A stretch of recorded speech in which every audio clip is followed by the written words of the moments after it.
মুস্তাফিজুর রহমানের আইপিএল এর নাটক ধীরে ধীরে আরো বড় ও জটিল হয়ে উঠছে।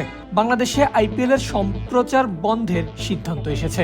2026 টি-20 বিশ্বকাপে বাংলাদেশের ম্যাচ ভারত থেকে সরিয়ে নেওয়ার দাবিও তো আগেই তোলা হয়েছে।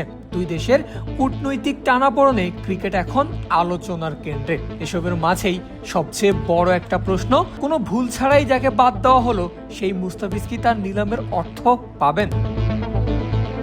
এই প্রশ্নের উত্তরটা একদমই সুখকর নয়, কারণ পুরো ঘটনায় মুস্তাফিজের কোনো ব্যক্তিগত ভুল, শৃঙ্খলা ভঙ্গ কিংবা পেশাদার ব্যর্থতা ছিল না। তবুও চুক্তি বাতিল হওয়ায় কাগজে কলমে মূলত তিনি প্রায় অসহায়। আইপিএল কর্তৃপক্ষের বক্তব্যেও এই বাস্তবতারই প্রতিফলন। নাম প্রকাশ না করার শর্তে আইপিএল এর এক সূত্র প্রেস ট্রাস্ট অব ইন্ডিয়াকে জানিয়েছে, আইপিএল এ খেলোয়াড়দের বেতন বীমার আওতায় থাকলেও সেটি কার্যকর হয় মূলত চোট বা ক্রিকেট সংক্রান্ত কারণে। সাধারণভাবে এক্ষেত্রে সর্বোচ্চ 50% পর্যন্ত ক্ষতিপূরণ পাওয়া যায়, কিন্তু মুস্তাফিজের ক্ষেত্রে এই নিয়মটা প্রযোজ্য হবে না, কারণ তার চুক্তি বাতিলের কারণ চোট নয় কিংবা তিনি কোনো নিয়ম ভঙ্গ করেননি, এমনকি তার চুক্তি বাতিলের কারণটা ক্রিকেটও নয়। এখন যে কোনো ব্র্যান্ডের পুরাতন এসি বদলে নতুন ওয়ালটন এসিতে উপভোগ করুন 25% ছাড়। আইপিএল এর সূত্রের ভাষায় বীমার আওতায় দাবি করার মতো কিছুই নেই এখানে, কারণ তার বাতিল করার পরিস্থিতি কভার করে না বীমা। তাই কেকেআর এর 1 পয়সা দেওয়ারও আইনগত দায় নেই। দুর্ভাগ্যজনক হলেও মুস্তাফিজের সামনে বাস্তবসম্মত একমাত্র পথ হতে পারে আইনি ব্যবস্থা নেওয়া।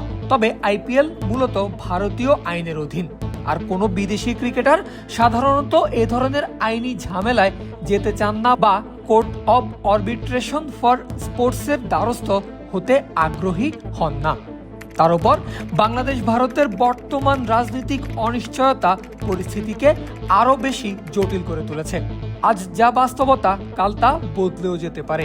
এই দ্বিধার ভেতর কেই বা আইনি ঝুঁকির দিকে পা বাড়াবে?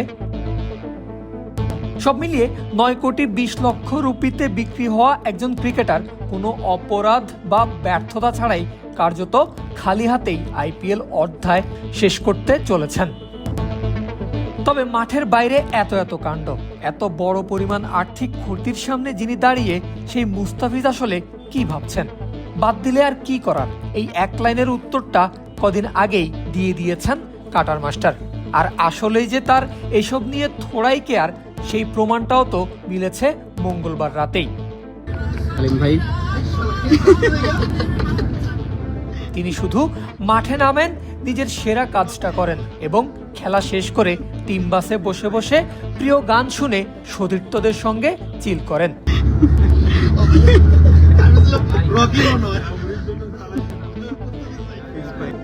পারভেজ আল হাসান, ক্রিক ফ্রেন্জি।